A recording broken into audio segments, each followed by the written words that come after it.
Ես արդեն 30 տարի քարոզում եմ ավետարանը, քարոզում եմ Աստծո խոսքը, ու իմ քարոզությունը սկսվում է այդպես էր, Զաքարիի մեծության նման, որտեղից ինչից ասես, բայց այդեն կապել եք, այդ Զաքարը նեղացել է։ Հիմա միակը ումից եւ ինչից ես քարոզում եմ, դա Տեր Հիսուսն է, կապված է իր հետ։ Ամեն բան Իրանից, Իրանով եւ դեպի Իրանը։ Ու այդ պարզության մեջ էլ խորություն կա։ Քրիստոսի մեջ պարզությունը չի նշանակում պրիմիտիվություն։ Պարզ ջուրը կարող խորը լինի, չէ՞, ու այդ պարզության մեջ հատակը խորը տեսնես։ Բայց պղտորն էլ կարող է շատ բան լինի, այդպես ծանծաղ լինի, որ պղտորը այլ չի նշանակում խորն է։ Մենք պղտոր տեղերում վախենում ենք, չէ՞, ոտքեր մեզ դնենք, չգիտենք այնտեղ ինչ կա, բայց պարզի մեջ նետվում ես, որ դու տեսնում ես։ Ու Տեր ուզում է այդպես մենք այդ պարզությամբ տեսնենք մեր Տիրոջում, ընկղմենք իր մեջ, սիրելով, ապրելով իր հետ։ Հատվածը, որ ընտրել եմ, կարևոր է, որտեղ մեզ սովորեցնում է մի կարևոր բան, որ ես հավատում եմ վերջին օրերի եկեղեցու համար ճակատագրական է։ Մենք վերջերս հովական մեր հանդիպմանը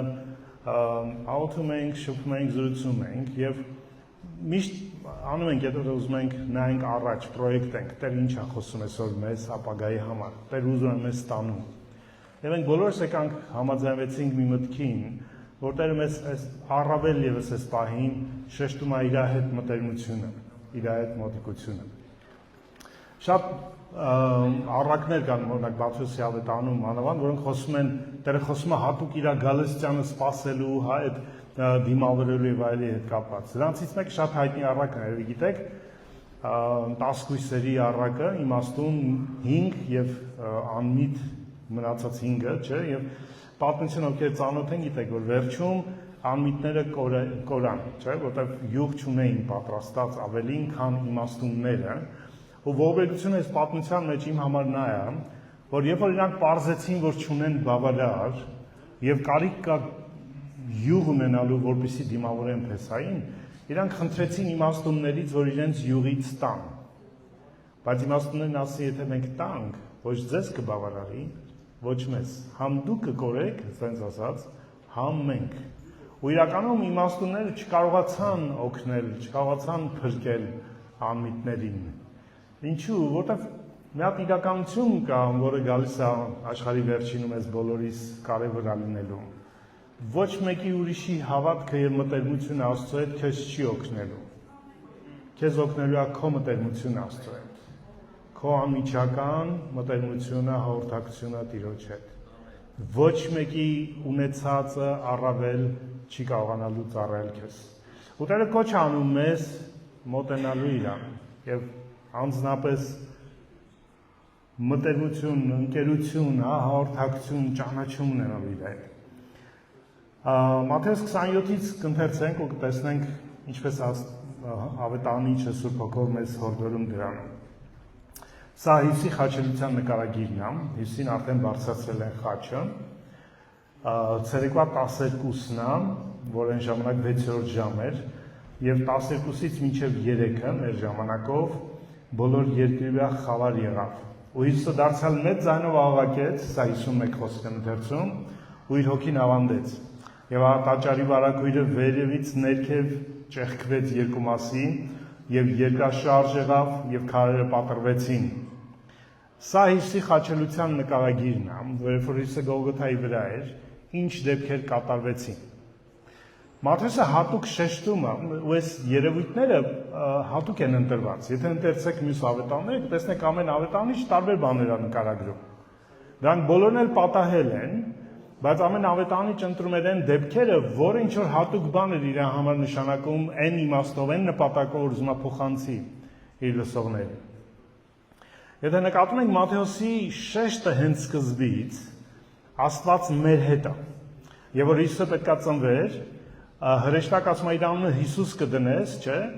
որովհետև ինքը պիտի փրկի, Հեսու փրկիչ է նշանակում, Հեսու, որը կամ Եհովան փրկիչը, Հիսուսի իրական անունը, եբրայերեն, որտեղ պիտի փրկի իր մեղքերից, եւ նաեւ Էմանուել, որը նշանակում է Աստված մեր հետ։ Իսկ հենց սկզբից Մատթեոսը ասում է, նայեք, այս անձը, որ եկավ ծնվեց, ուղղակի խաչի վրա մահանալը չէ իր նպատակը բոլորին ասել, դուք ներված եք ու վերջ, գնացեք ոնց ուզում եք ապրեք։ Ճիշտ կարծես Աստված փրկում է մեզ, մահանում է խաչի վրա, որպեսզի մեզ իր համար ունենա իր սեփականություն, ոնց որ որդիներ։ Ճիշտ ոնց որ դու գնում ես միջով մի որբի, անտուն, անտերի, վճարում ես իր համար եւ բերում ես քո որդին լինելու համար, ոչ թե վճարում ես, որ ինքը գնա իր ազատ կյանքը ապրի մեկ այլ իրականության մեջ։ Ու այս դեպքերը խաչելության Մատթեոսը հատուկ ընտրում եւ այս դեպքերը գործում են կամ նշանակություն ունեն իր այդ ընդհանուր նարատիվի, ընդհանուր պատմության մեջ Աստված մեր հետ կամ մենք Աստծո հետ։ Իզուր չի որ Հիսուսի վերջի խոսքերը հարությունից հետո որներ, այ ես ձեր հետ եմ մինչև աշխարհի վերջը, Էմանուել, Աստված մեր հետ։ Ու հիմա Հիսուս ասում է ես ձեր հետ եմ, հա։ Այս հետ լինելը բանալին է Մատթեոսի ավետարանի եւ բանալին ընդհանրապես քրիստոնեության փրկության։ Քրիստոնեությունը ինչ-որ կանոնների, չափանիշների, կիրակի օրը եկեղեցի գալու, չգիտեմ ինչ անելու, հատուկ ֆորմա ունենալու, տեսք ունենալու, հատուկ խոսելա ձև ունենալու հետ կապ չունի բացարձակ։ Դա ամեն կրոն ունի, եւ դա կարելի է ստեղծել, բայց եթե չկա Աստված մեր հետ կամ մենք Աստծո հետ, եթե չկա այդ մտերմությունը Աստծո հետ, չկա քրիստոնեություն։ Կա կրոն, քրիստոնեական կրոն, գեղեցիկ սարքված մարդկանց կողմից, հարգված, գուցե պահանջված նույնիսկ, մշակույթում ներառված, չգիտեմ, օրենքներով գուցե ամրագրված, բայց դա աստվածային քրիստոնեությունը չի, այն հավատքը ինչ Աստված ուզում է։ Հիմա ինչու է այս դեպքերը նկարագրված։ Այս դեպքերում եթե նկատեցիք մի քանի բան կա՝ խավարը, երկրաշարժը, Հիսուսի աղաղակը եւ վարագույրի պատրվելը, չէ՞։ 4 բան։ Ձեզ ինչ-որ բան հիշեցնում է այս դեպքերը, այս իրականությունը։ Խավար, երկրաշարժ, ձայն, ով կհիշի որտեղ է սա մեկ էլ հայտնվել։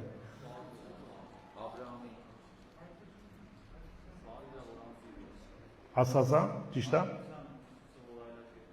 Չէ, նման էր, օրենքը տալուց Մովսեսի հետ։ Ելից 19-րդ գլուխ, ամեն հրեա միանգամից կնկատեր էսի։ Մենք հրեա չենք, Փառք Աստծուն։ Ամեն հրեա միանգամից կնկատեր, այս ելիցի դեպքերն է։ Եվ որ Աստված իջավ Սինայի վրա, խավարով իջավ, երկրաշարժով իջավ, սարը դողաց, երկիրը շարժվեց, գրված է Յովան բարձր ձայնով աղաղակեց, որ Իսրայելը վախեցավ անգամ, եւ ասեց սահման դրեց, ասեց նայ Մովսես ոչ ոք չբարձրանա սարը։ Իմ ու ձեր մեջ սահման կա։ Վերևից ներքև սահման դրեց Աստված։ Նույն դեպքերը պատահեցին այստեղ։ Աղաղակը Հիսուս աղաղակեց, Յովան աղաղակեց, երկրաշարժ եղավ, խավար եղավ, ու էլի այս անգամ այդ սահմանը արդեն պատրվեց վերևից ներքև։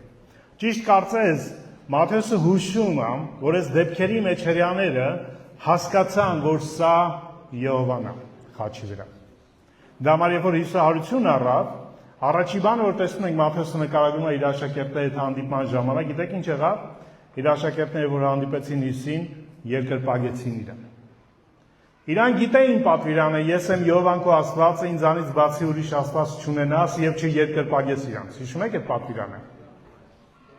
Բայց ինչ են իրանք երկրպագում, իրանք կատարում են այդ պատվիրանը։ Իրանք հասկանում են, որ այս հարություն առած Հիսուսը, որ խաչի վրա մահացավ, այդ նույն Յովան էր, որ իջավ օրենքով լեռան վրա։ Հաջորդ բանը, որ անմիջապես տեսնում ենք ելիցում, Աստված իջավ, խոսեց, չէ, գոռաց, ու 20 գլխի առաջինը եւ Աստված խոսեց, ու ասեց ես եմ Յովան քո Աստվածը։ Ու այդ խոսեցը հատուկ է շեշտված, որտեղ Աստծո նպատակը չէր գար այդ երկրաշարժաներ, խավարաներ, բժշկությունաներ, դևեր ազատագրեր, բայց չխոսեր մեզ։ Կարծես այդ ողջ այդ շոուի, այդ զարմանալի դեպքերի իմաստը, որ Աստված խոսի եւ ժողովուրդը լսի իրեն։ Հիմա մենք էլ աղոթում ենք բժշկություններ են լինում, հրաշքներ են լինում, մեկը ինչ-որ դողում է, մյուսը մրսում է, մյուսը շոկում է, մեկը հրեշտակ է տեսնում, այդ ամենի իմաստը մեկն է լսել Աստծո ձայնը։ սովորել լսել իրան, որտեղ ինքը խոսում է։ Ինչպես Սամուել ասեց, խոսիր Տեր, որտեղ քո ծառան լսում է քեզ։ Որտեղ մեր դիրքը եւ իր դիրքը հարաբերության դիրքը։ Աստված խոսեց։ Ու հիմա Հիսուսը, կնեք Մատթեոսը նկարագրում է, որ Հիսուսի աղաղակը ճիշտ ոնց որ այդ Յովայի աղաղակն էր, որը թե այդ դեպքերից առաջ, թե դեպքերից հետո խոսեց։ Այդ դեպքերից առաջ Ելիցի 19-ում Աստված ասում է, նայեք ժողովուրդ, եթե դուք իմ ձայնին հնազանդվեք, լսեք, հնազանդվեք եւ իմ կանոնների մեջ քայլեք, ես ձեր Աստվածը կլնեմ, դուք իմ սեփական ժողովուրդը կլնեք եւ դուք կլնեք իմ թագավորական քահանայությունը կամ քահանաների թագավորությունը կամ քահանաներ եւ թագավորներ։ Ու պայմանը, եթե լսեք ինձ։ Ու երբ որ Իսրայելը լսեց 10 պատվիրանները, լսեց Աստծո ձայնը, ու ինչ ասեցին Մովսես, ոչինչ որ մենք չլսենք այդ ձայնը, մենք չենք ուզում լսենք։ Կլինի դու գնա, թող քեզ գոռա Աստված, ինչ ուզում անի, ինչքան ուզում վախեցի, դու լսի, արի մեզ պատմի ինչ ասել Աստված։ Եվ որ Հիսուսը լեռան քարոզում ասում էր, լսել եք ասվել առաջիններին, իրանց երեսով էր տալիս, դա սարկազմ էր նաև, որտեղ նրանք լսել էին, հետո լսելուց հետո ասին չենք ուզում լսենք։ Լսել էին, որտեղ Աստված ուզում էր լսեին, բայց իրենք չուզեցին լսել։ Ու որ Իսրայելը մերժեց լսել Աստծուն, Իսրայելը հրաժարվեց իր իրական թագավորական քահանայություն լինելուց։ Պայմանը թագավորների քահանայություն լինել Աստծուն լսելու հետ էր, լսելու մեջ էր, հարաբերության մեջ էր, դա հատուկ ստատուս է։ Դուք իմ ժողովուրդ, սեփական ժողովուրդ կլնեք, դուք կլսեք ինձ։ Մյուսները չեն լսի, մյուսների համար կլինի Աստված տիեզերք ստեղծող կամ ինչ-որ միստիկա գաղտնիք, դուք իմ համար ես ձեր համար կլինեմ անձնական Աստված որ հայտնվում է, Աստված որ այնտեղ է, Եհովա Շամմա։ Բայց Իսրայելը մերժեց լսել, չուզեց։ Ու Մատթեոսը իր նկարագրության մեջ ավետարանի Հիսուսը երբ որ հանդիպումը հարությունից հետո գրված է Հիսուսը խոսեց եւ ասաց իրանց։ Չի ասում ուղղակի Հիսուսը ասաց։ Ուրիշ տեղերում Մատթեոսը ավետարանում ասում է Հիսուսը ասեց, Հիսուսը ասեց, Հիսուսը ասեց, այստեղ Հիսուսը խոսեց եւ ասեց բառերն օգտագործում Մատթեոսը։ Ինչի՞։ Ուզում եմ նորից հիշեցնի, ոնց որ Եհովան սարի վրա իջնելուց հետո խոսեց եւ ասաց, նույն բառերով Մատթեոսը նկարագրում է Հիսուսին, ով խոսեց ու ասաց։ Ինչու՞։ Որտեղ նպատակը այդ ողջ խաչելության, այդ ողջ սարի վրա այդ դեպքերի, այդ ողջ Իսրայելի պատմության 40 տարվա անապատի, թագավորության, Սավուղի, Դավիթի, գերության, այդ ամեն ինչի իմաստը, արարչագործության իմաստը, այդ ամենը մի բանի մեջ էր։ Կենթանի Աստծո այդ հաղորդակցության մեջ։ Աստված մի բան է ուզում իրականում ամենաշատը, շփվել մեր հետ, հաղորդակցվել մեր հետ։ Ուզում է մեր կյանքում ներկա լինել, մեր խորհուրդներում ներկա լինել։ Բայց Իսրայելը մերժեց իրան։ Եսային իր 50-րդ գլխում իր գրքում 5-րդ խոսքը ասում է Տեր Եհովան բացեց իմ ականջս եւ ես չմերժեցի, չհրաժարվեցի։ Ճիշտ կարծես ասում է, որտեվ Իսրայելը հրաժարվել էր։ Ողջ ժողովուրդը Իսրայելի հրաժարվել էր, բայց ես չհրաժարվեցի։ Ես բացեցի իմ ականջս։ Սա անձնական ընտրություն է։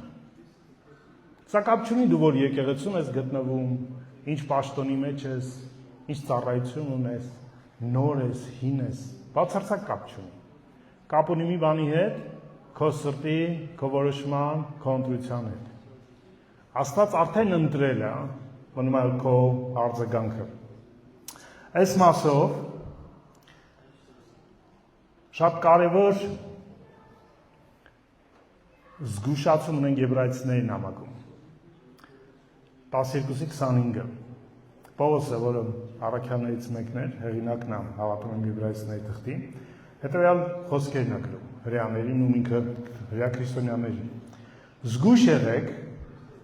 որ չմերժեք նրան, ով խոսում է,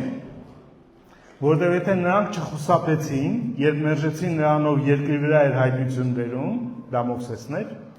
ապա առավել եւս մենք, եթե հրաժարվենք երկնայինից կամ երկնայինից հրաժարվողներս, երկնայինն էլ Հիսուսն է։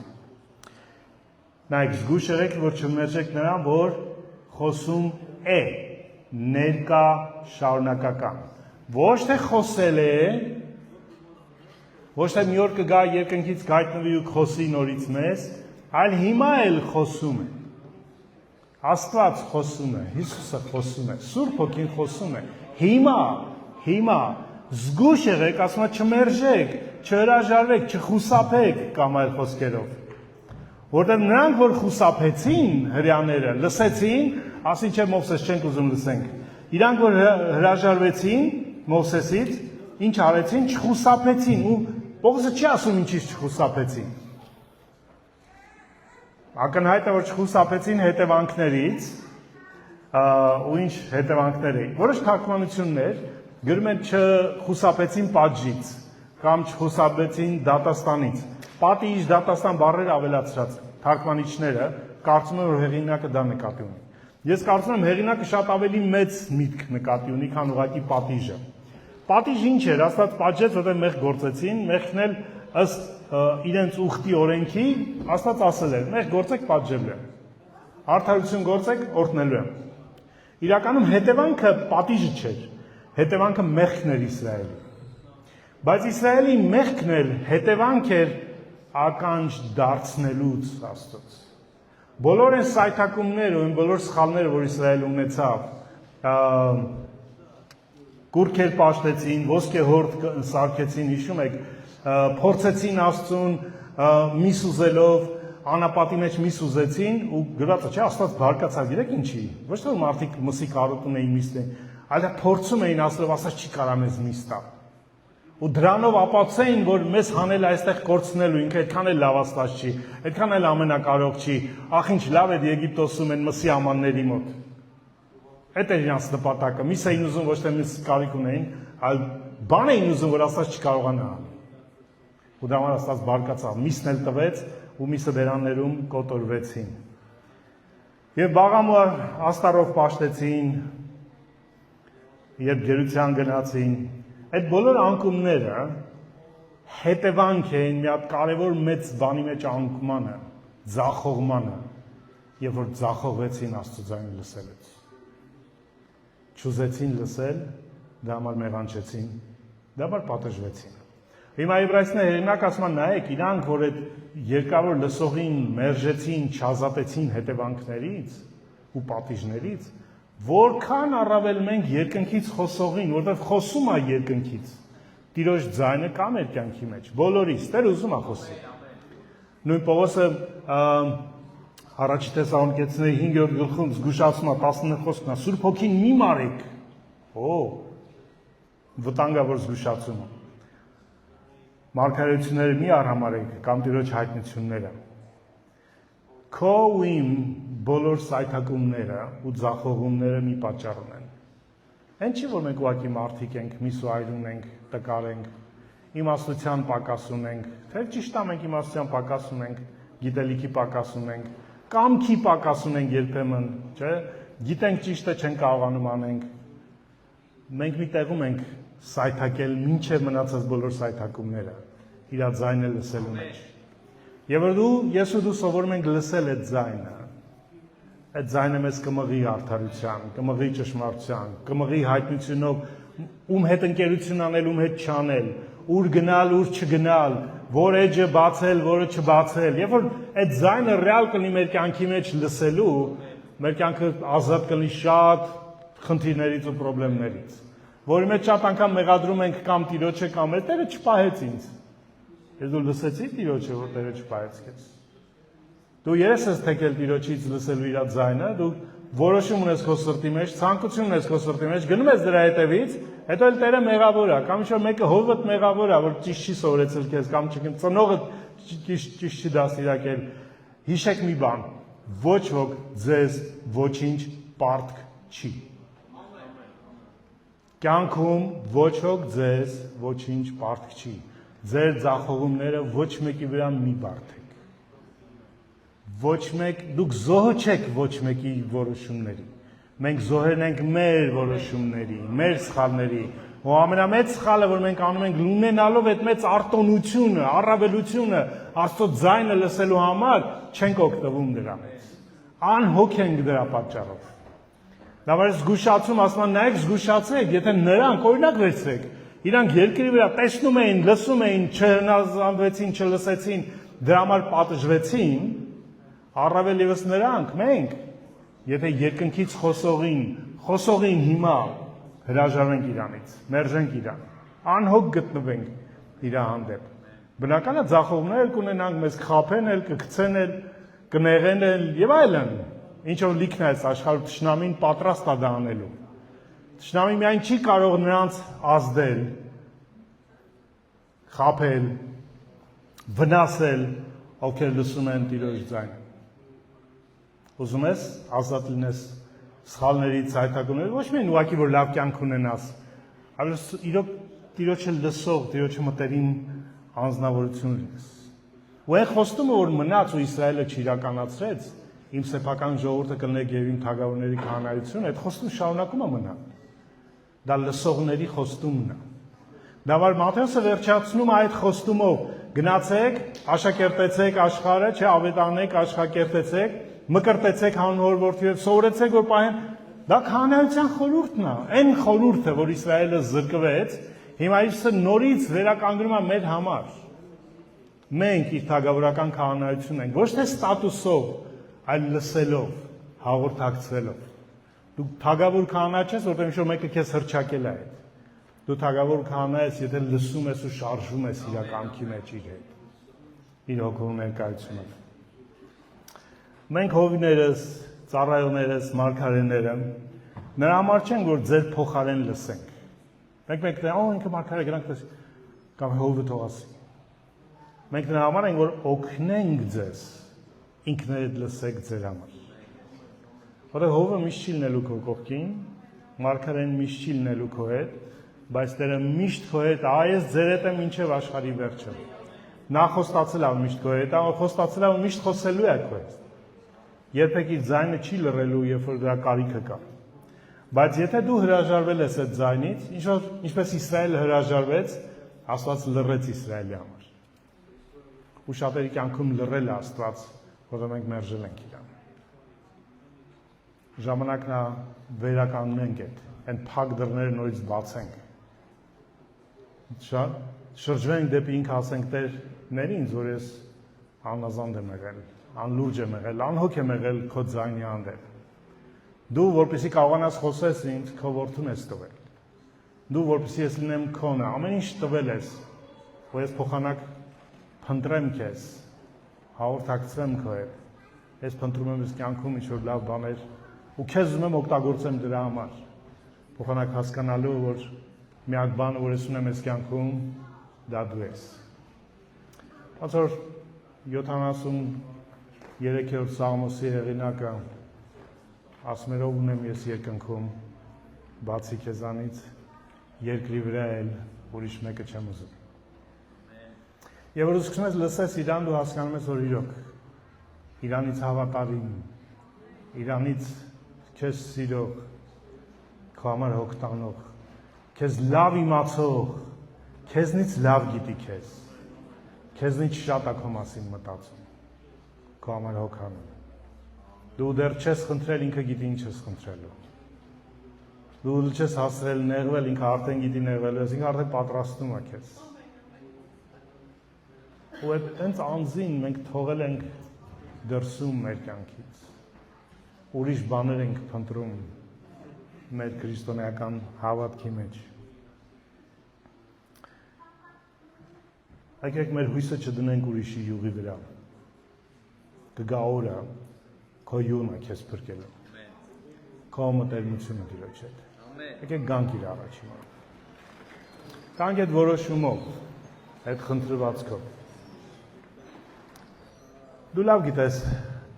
ինչքան է քո սիրտը Տիրոջ առաջ։ Ես ոչ մեկին դատավորը չեմ ձեր։ Ես ձեր եղբայրն եմ։ Բայց մինչև ձեզ քարոզելը ես ինձ եմ քարոզում։ Մինչև ձեզ քարոզելը Տեր ինձ է խոսում։ Ինձ է հանդիմանում, եթե հանդիմանելու տեղ կա, ինձ է ուղղում, երբ որ ուղղելու տեղ կա։ Որ մենք բոլորս իր ձայնի կարիք ունենք։